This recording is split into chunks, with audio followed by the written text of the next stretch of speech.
From the hollers and hills of West Virginia, it's Heavenly Hills Homestead with another episode. Stay tuned. Boom!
Guys, what are we going to do today? Well, we're going to come out here and we're going to get busy feeding and tending to the animals.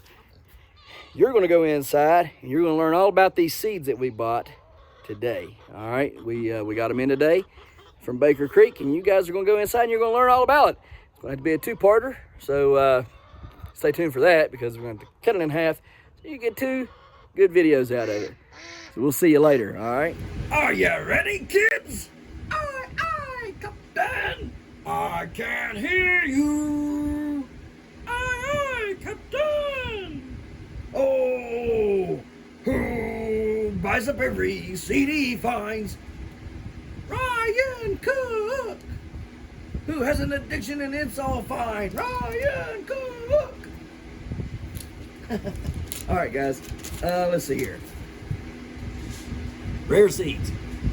Baker Creek, one of my favorite places to go to. We got all the seeds in today. You can see there, 37 seeds is what we bought. You think, right, where are you going to plant all this? I told you we're growing vertically this year, right? And we're also growing things that we normally don't grow.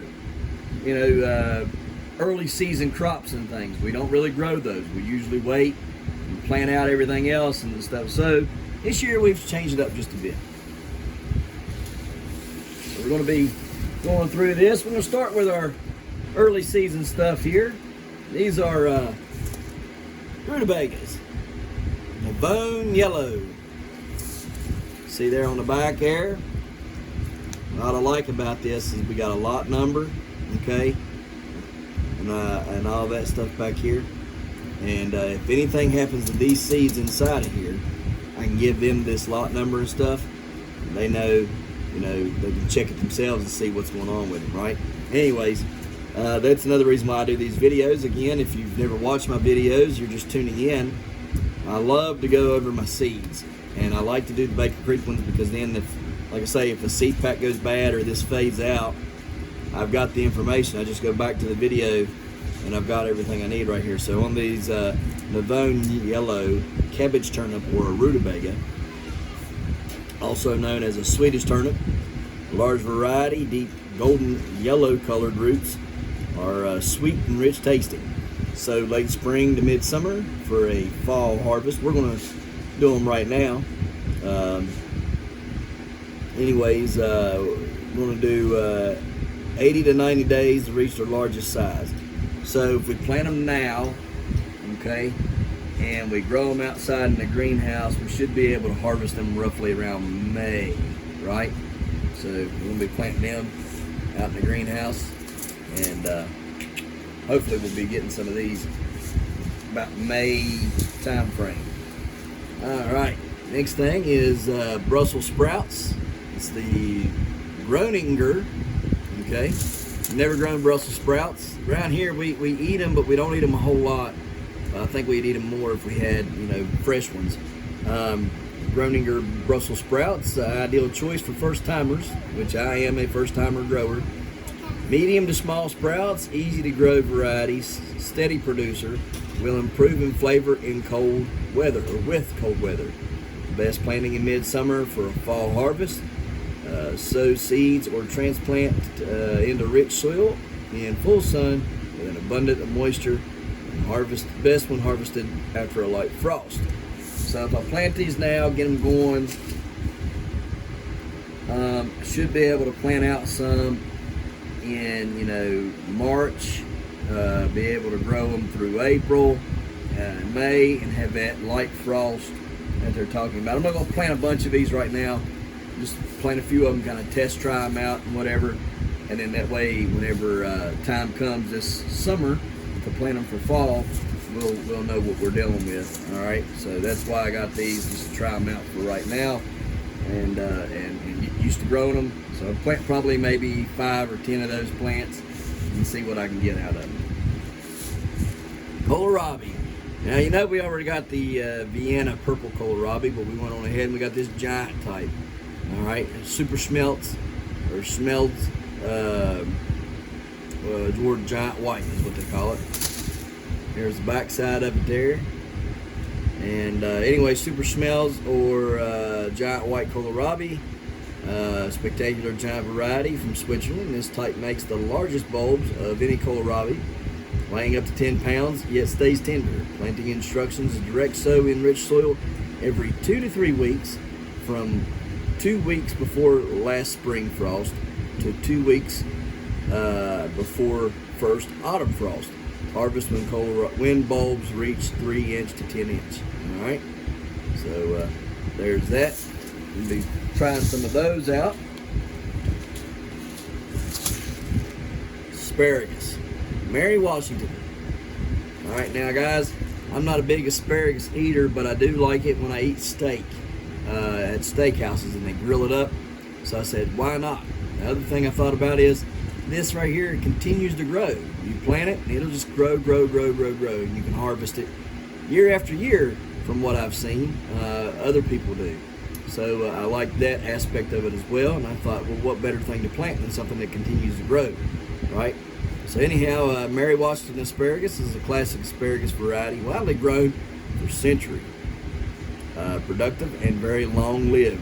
Planting instructions: soak seed for 24 hours, sow indoors 2 to 3 months before the last spring frost, transplant into trenches, rich, well-worked soil after the last frost, backfill gradually as seedlings grow. All right, we'll be getting those.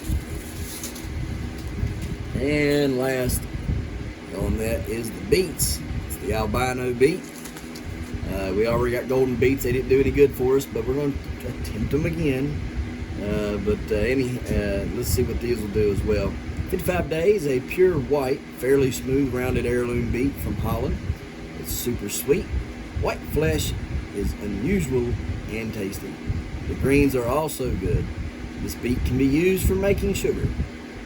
Planting instructions: amend planting site with well-rotted compost. Work soil deeply. Remove rocks. Sow 3 to 4 weeks before last frost. Thin early for best results. Requires neutral to slightly alkaline soil. Maybe that's what's wrong with that soil out there, huh? All right, guys. So something else we're going to be planting early this year. Sugar snap peas. Just regular old sugar snap peas. All right. And AAS winner from 1979, popular, wonderfully sweet, edible pod pea. Delicious, tender pods are great raw, stir-fried, or frozen.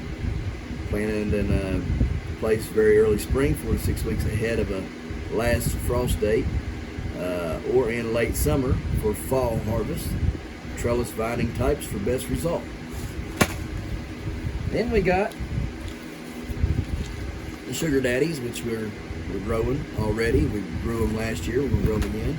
Back of that, 60 to 65 days, superbly snackable and truly stringless, edible potted sugar snap pea.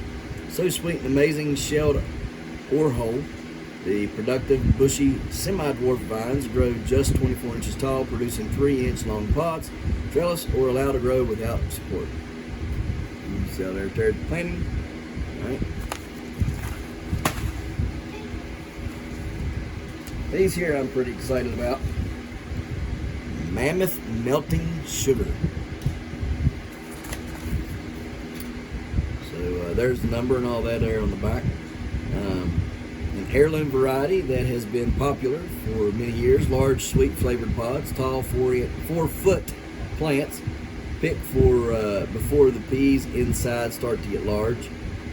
Sow in a place of very early spring, 4 to 6 weeks ahead of the frost date, or in late summer or fall for a fall harvest. So we're going to be planting those. And some bit of bad news though, there was no snail vines. There was no snail vines to be had. I don't know if they're just out of stock or just ain't going to be getting them anymore, but no snail vines. Very upset about that. Wish mine would have produced. I loved that color. I loved that bean. It was just awesome plant to grow. Really wanted to get them and get them started now. That way they were ready to go. And everything, but that's how it goes, I guess. These are runner beans, golden sunshine, and still got to build up my beans a little bit more. Got to get a few more of these beans, but these will do for now. Golden sunshine runner beans, scarlet flowers are displayed above a brilliant chartreuse foliage. Pods are excellent for fresh use or preserving. Vigorous long vines need support. Direct seed after last frost, after soaking seeds overnight. Prefers mild temperatures, best as an early summer crop in many areas. So that's what we're going to be doing right there for that. On to our greens.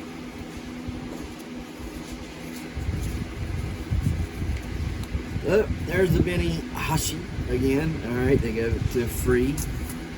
There's the back of it there. Newly developed Japanese heirloom, nutritious purple stems, dark green, make a lovely contrast. And the delicate flavor is unparalleled, adapted to both extreme heat and cold. A small percentage of plants will have smooth mustard-shaped leaves. All right, it's frost tolerant and heat tolerant. Best planted in cool spring or fall conditions, sown in place. For rich soil, harvest individual leaves or cut entire plant. We've already got some of that growing right over here because last time we bought from them, that's what they gave us, was some of that for a free sample. Now we do have another free sample in here as well that we got with this order. So now this stuff here I'm pretty intrigued about there. Do not ask me to pronounce that. Quinoa, I think. Quinoa. It's cherry vanilla is what they're calling it. And here's the back of it there. The ancient crop of the Indies. 3 to 5 foot tall plants make dazzling pink seed heads. Grow for greens or grain or just for an ornament. Requires cool conditions. Tolerates light frosts. Direct seed in very early spring. Allows seed heads to form and dry on the plant. Harvest, thresh, and rinse before cooking. So, pretty interested in this. I've looked up some of it. Seems to be pretty interesting and sounds like it might be quite tasty. So, always up to try new things, right guys? Never be afraid to try new things. If there's one thing that this channel wants to encourage you guys to do, it's to get away from what you're used to and explore the things you don't know. Okay, here at this channel, we love growing things that are unusual, unconventional, and just downright odd. Okay, now that's just the gist of it. We just like to be odd and different. Now I'm telling you, who's ever heard of a snail vine? I grew them right here in West Virginia. Prettiest flowers you ever seen, and I have to agree with Thomas Jefferson when he said it was the prettiest bean he had ever seen. Got to find them somewhere because my beans did not work right. I didn't get any good seeds. In fact, I got them still, but I don't think any of them's gonna sprout. I might try that later on today, see if we can get some to sprout. It takes a long time to get them to sprout though. But anyhow, who here's heard of African spiked cucumbers, right? And yet I grew them right here in West Virginia. Not many people know anything about a African spiked cucumber. So it's things like that I like to break out of the norm. You know, the tomatoes, the different things that I grow. I love growing different things. I don't like the norm. I don't like being normal in giant growing. You know, I grow giants of all kinds because I don't like being classified in the normal things, right? I don't want to be known for just one thing. I want to have a little bit of everything. I like the variety. I like the challenge of different species and different things, right? It keeps me focused and occupied all at the same time, right? With different techniques and different things. Anyhow, don't be afraid to try new things, guys. If there's one thing that y'all can learn from here, it's that. Don't be afraid to try new things. And if you don't succeed, try again. All right. So anyhow, I broke off and went for Vulcan Chard. All right. Had to do the Swiss Chard Vulcan. Big reason why. See it right there. Rhubarb. An improved rhubarb chard. Now I'm not saying this is rhubarb. It's not rhubarb. Don't mistake it for rhubarb. It is not rhubarb. It is a rhubarb chard. Developed in Switzerland, very attractive, uniform red chard. This variety has great flavor and is perfect for marketing. All right, so I wanted to try that in comparison with my 5 silver something or other chard, right? So we're going to try this out and see what it's like as well. It looks beautiful. So very curious to see what it's going to taste like. Curious to see what the rainbow stuff's going to taste like once I get some stuff big enough to harvest, which we're almost there. The greenhouse is almost there, and yesterday I went out and I fertilized everything. I went out there and fertilized the lawn. All right. Next thing is spinach, waterleaf, Coco spinach. This tasty and versatile green is one of the most drought and heat tolerant edible plants we know. The entire plant is edible from its tender stem to leaves and flowers. Used in salads, soups, stews, and baking. Alright, so we're going to give this a try here. You can see there, surface sow, just pressing into the soil. Indoors 4 weeks before last frost, transplant, or direct sow.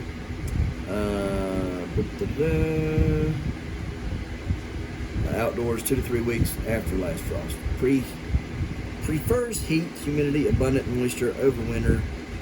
Cuttings indoors as a houseplant. Self-sows in mild winter climates. Is it frost hardy? Absolutely not. Up next, there's so much talk about this next one, and I just said, you know what? I got to give it a try. Just got to give it a try. Arugula. All right. So there's the back of it there. It says delicious, spicy flavored salad green native to the Mediterranean. Now, guys, I like wraps. I like kebabs. I like things like that, you know, that are Mediterranean in nature, and the flavors, the oils, and the, you know, that they use, the oil dressings and things they use, and the smells. The Mediterranean food is very, very good, I think. So delicious, spicy flavored salad green, native to the Mediterranean, spicy peppery flavor that is a rage in salads. One of our most popular greens. Very easy to grow, early maturing, cold tolerant green. Succession plant for continued harvest. Summer plantings can be located in part shade to avoid bolt and for better flavor. All right, is it frost hardy? Absolutely. I want to try that out. I really want to try it out and some of the Mediterranean dishes that we like to eat around here, and some other things as well. It's got that nice peppery flavor. I want to eat it. I think it'd be pretty good, and it's really beneficial to you. You guys got to get more greens in your life. All right. If there's one thing that I can say as getting older, it's I wish I would have learned about greens sooner and grew them sooner and ate them sooner. Right? They're very beneficial for us, and none of us eat enough greens. We just don't. Okay, so anyhow,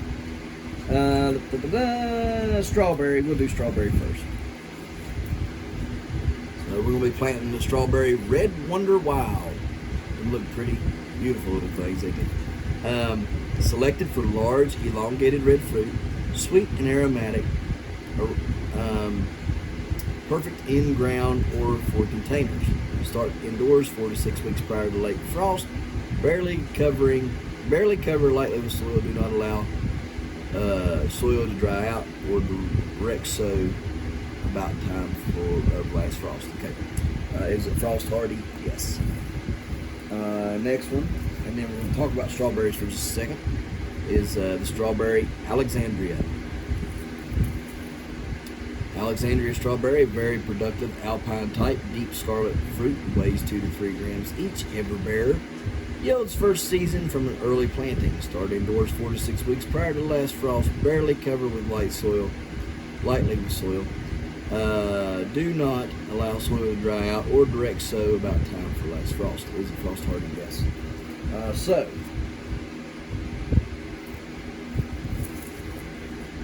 strawberries. What do you do with them when you get the seeds? It's a whole lot cheaper to buy these seeds than it is to try to buy the plants. All right, and then plants may or may not live in the mail. They may or may not live when you get them here. $3.50 or $3, whatever it was for these seeds, is a lot cheaper. I'm going to take these seeds and I'm going to throw them in the freezer. Now, had I got these last month or in December, I'd have put them in the refrigerator and let them sit there for 2 to 3 months in the fridge. Stimulating them, okay, is basically your I think it's called stratification, I think is what it's called. And here's what you do. You fake the seeds out that it's been in a winter environment, right? Strawberry seeds are a little cantankerous, all right? So what you want to do is you want to take your strawberry seeds 2 to 3 months before you're planting, put them in the refrigerator, okay? We don't have 2 to 3 months. We need to plant them like yesterday. So I'm going to put them in the freezer for about a week, all right? And that should stratify them and fake them out. They're going to think, oh, we've been through winter, okay? And when they think they've been through winter, well, what are they going to do? They're going to germinate better for me, right? They don't germinate well when you just take them out of the pack, put them in the dirt. You get low germination rates. Your germination rates increase as you stratify them. Stratification. So put them in the refrigerator or the freezer now if you're late like I am. Get them cold. Let them stay cold for about a week or so. Pull them out. Let them warm up. Probably what I'm going to do is I'm going to put them from the freezer into the refrigerator for about 2 to 3 days. And leave them in the freezer for a week. Put them in the fridge for 2 to 3 days. Let them warm up in there. Bring them out and let them warm up air temperature, okay? And then we'll plant them. That's how I'm going to do it. And it increases your germination rates and everything, and lets them think that they've been through a winter. So guys, make sure you do that with your strawberry seeds if you buy them. There's other strawberry seeds available on Baker Creek if you would like to get some of those. Make sure that I get the lot numbers there on both of these. Now next, I'm pretty excited about these. Goji berries. Pretty excited. Alright, there's the lot number and everything. So long celebrated in the Himalayan region as a powerful medicinal and health food. Known to be more healthful, potent, and sweeter than the more widely known red goji. Tasty, inky blackberries are exceptionally high in antioxidants, said to boost the immune system and improve circulation. Soak seeds in warm 75 to 80 degree water for 24 hours before planting. Add sand to potting mix. Gojis prefer an alkaline soil and prefer to stay fairly dry, but tolerates most soils. All right, is it frost hardy? Yes. So I'm excited about that. It looks like it's got thorns on it. See the thorns? I'm not too excited about those. Now, what else do we have? The red goji berry, scarlets. 2 years to maturity, a Chinese native, hardy perennial shrub, up to 6.5 to 13 feet high.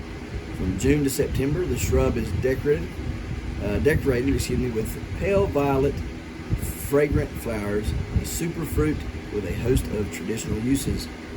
Soak seeds in warm water, 70 to 85 degrees Fahrenheit, for 24 hours before planting. Add sand to potting mix. Gojis prefer alkaline soil, but tolerates most soils. Is it frost hardy? Yes. Now, this says it takes 2 years for maturity. I don't know about the black one. I'm going to have to find out, what the maturity is on it.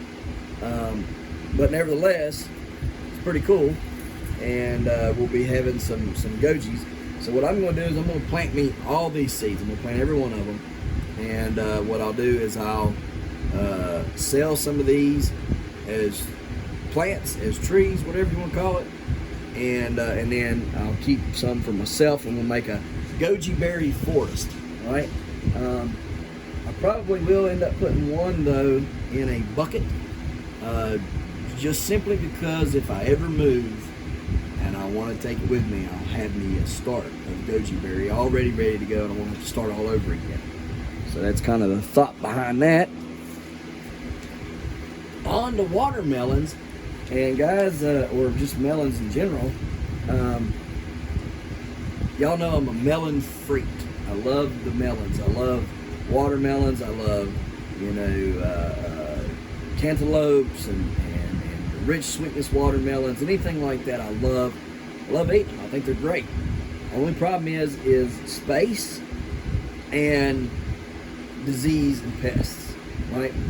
So this year, because we're going to be crammed for space and time, and it takes time if you grow these things on the ground versus trellis, because you got to train the vines and keep them kept up with and everything. And so I wanted to go for things that are vining, that the vines grow and then up a trellis well, and still provide you that fruit that you're wanting and like.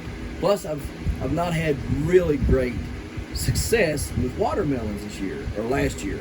Had decent success with them in 2020.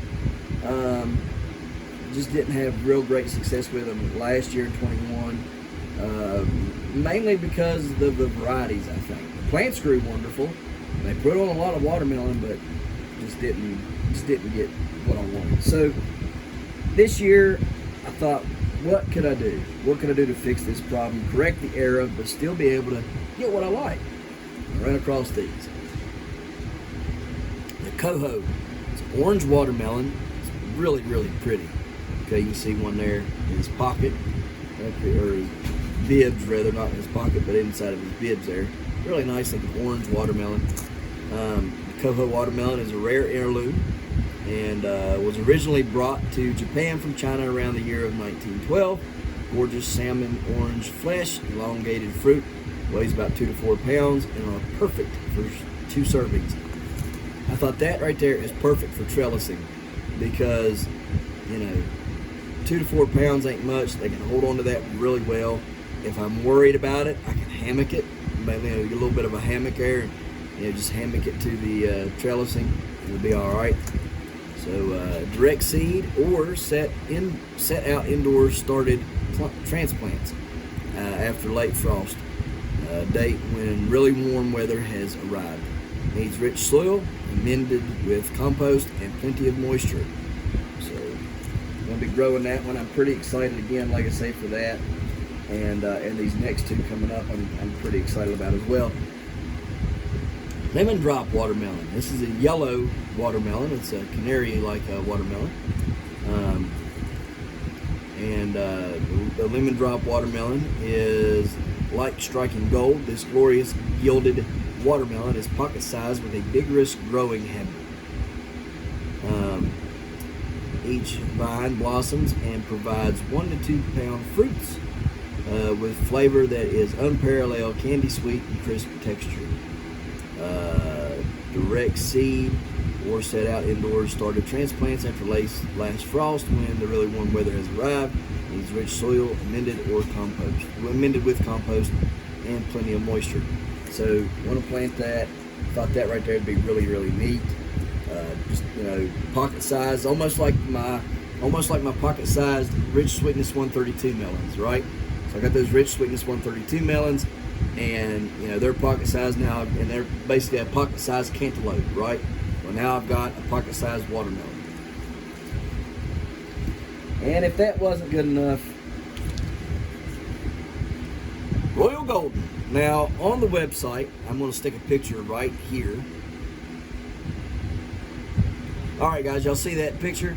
So that picture is what I seen. All right, it was pumpkin orange and really, really red flesh, and I thought, man, that's an odd looking watermelon. Last year I seen them, I should have bought them and I didn't. This year I didn't make that mistake. I went ahead and got them. Royal Golden watermelon, a beautiful and old heirloom, once offered by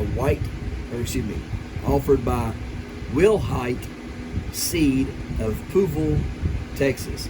The most beautiful watermelon we carry. The rind turns brilliant golden yellow when ripe. Direct seed or set out indoor starts. Transplant after last frost when the really warm weather has arrived. Needs rich soil, amend with compost and plenty of moisture. It's not frost hardy. I'm excited to see what this watermelon will do. So you can tell that it's ripe. Okay, it turns that color when it's ripe. So no more guessing about the tendril and stuff, right? That's what I liked about it. Because last year we looked at the tendrils on some of those watermelons, and the tendrils was completely dry. You know, they were gone, right? And the little curly Q, as people call them. And we'd pick it, and it was, you know, just a light pink. It wasn't dark pink like it needed to be. It wasn't ripe. The watermelons weren't.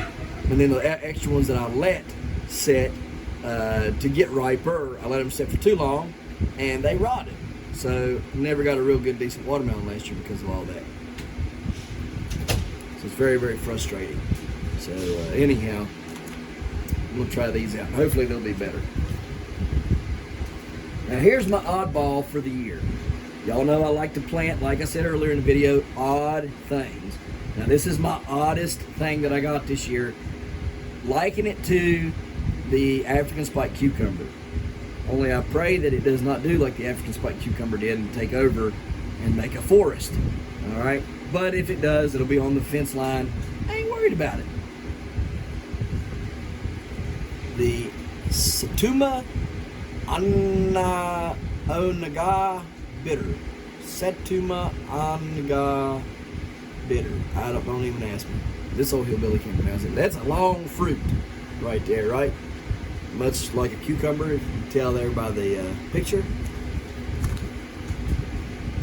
So the Satuma Naga bitter melon, hailing from the scenic bay area of the southwestern tip of Kyushu Island, Japan, which is known for producing some of the finest bitter melons, snake-like fruits, long vines, and prolific 16 to 18 inch long. Color is very light green, lightens to white green at the tip. Planting revels in the heat and humidity, so it ought to do really good here in West Virginia. Grow up a trellis or fence, which we're going to have, soaking seeds overnight, and nicking or splitting the tough outer seed coat may improve germination. So it's going to be a pain to germinate, evidently, but we got it. We're going to grow it. I'm pretty excited about it. We're going to start these really soon because I want to see what these things are going to do, man. I'm excited. But like I said, just like I'm excited for the African spiked cucumber last year, and I'm excited about these. Probably going to be a train wreck, but oh well. Here's my second freebie in my order. Bet Alpha. And this variety is very popular in the Mediterranean, having been developed in Israel at a kibbutz farm. Fine flavor, high yields, burpless, and have great shelf life. Superior for slicing and pickling. Needs abundant soil moisture and rich soil. Some afternoon shade is beneficial in the hottest summer weather. Trellising, growing saves space. Harvest frequently to maintain production. It just looks like a nice cucumber, right? It's not It's really smooth. Kind of reminds me of the Muncher, I think, is what I got. That's much like this one here. So that's what we got in the way of melons. All right. So let's go to our nightshades. Eggplant. So we already got the one eggplant growing. Can't think of the name of it. The something another rotunda. All right, which is a red eggplant. Now we've got this one here. This is Oswald. I'm not gonna say what I think it says. We'll just call it the Aswad. Aswad. Anyways, it's a Iraqi variety, huge, satiny, dark purple black fruit to 3 pounds, dark purple black fruit to 3 pounds, shaped like a squat teardrop, sweet and tender. Start indoors 8 to 12 weeks before last frost. Heat mat helps to warm soil and speed germination. Setting out larger transplants helps to fight pest pressure. It's not frost hardy. Everything on it. So, like I said, I wanted to try. Dog's got green eyes, man. Look at that. Y'all see that? It's got green eyes. That is crazy. Anyways, I wanted to try a different eggplant out this year, and it's really big. So I can't get none of the aubergines to grow. They won't sprout for some reason, and I can't find aubergines anywhere for sale. And the ones I do find for sale are by the giant growers, and they're not freaking sprouting, so I'm not worrying about it no more. I'm going to grow this one and try to get a giant eggplant out of this one. So, anyhow. But I wanted to try some out and see how they taste as well. Alright, so next up in our nightshade family, I did buy a pepper plant. Don't ask me to pronounce it correctly, but it's Paradiscum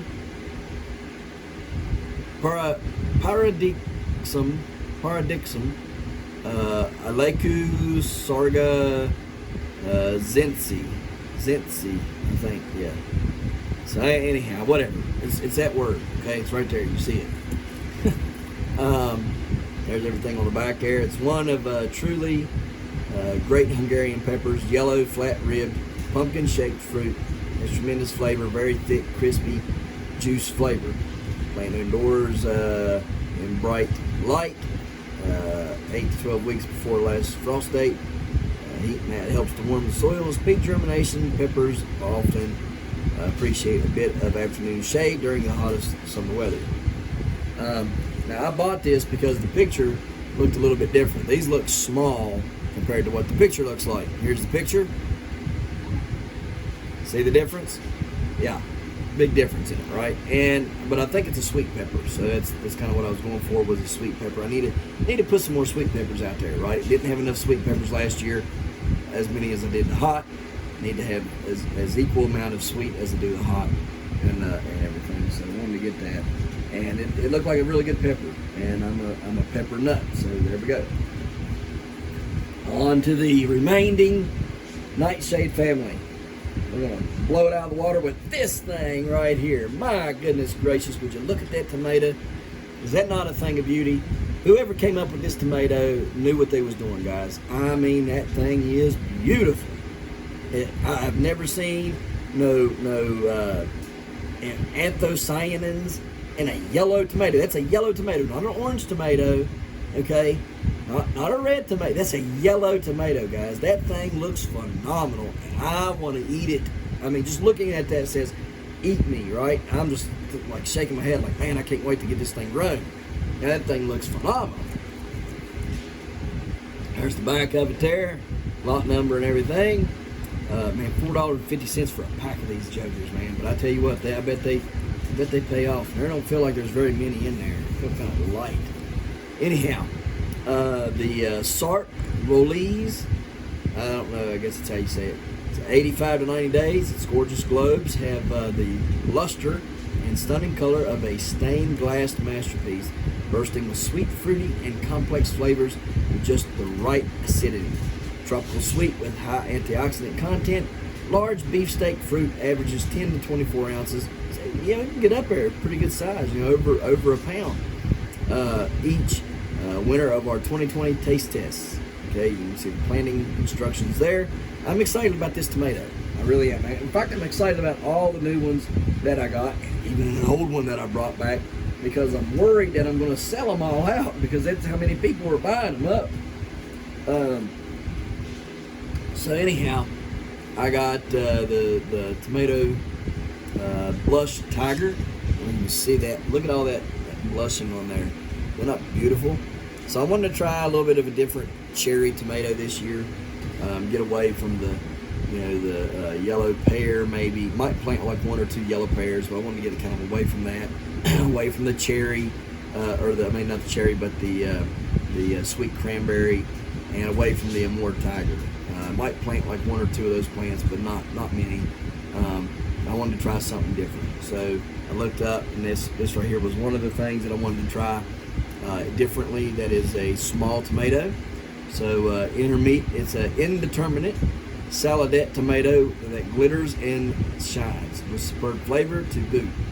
Bred by Artisan Seeds, this 2 to 2.5 inch long cocktail type tomato has become a standout favorite in our trials. Slightly crunchy texture, eye-catching color, and perfect balance of flavor. All right, there's everything else on it, the lot number and the planting instructions. Next up is, you know what, we're going to have to go to commercial break. Guys, we'll come back to talk about the rest of these in the next episode. Sorry, gotta do it in 2 parts because YouTube takes so long. So anyhow, we're going to get out of here and on to the next. Guys, so we hope you enjoyed that video. We're going to bring the second part to you here in just a second, and hopefully it'll load up quicker than it has been loading, because they've been loading very, very slowly for some odd reason. I don't know why. All right, so we appreciate you watching. We'll see you tomorrow right here in the Hollers and Hills of West Virginia. Don't forget to smash that like button. Hit that notification bell. Don't forget to share. Thank you, good sir. You're welcome. And subscribe.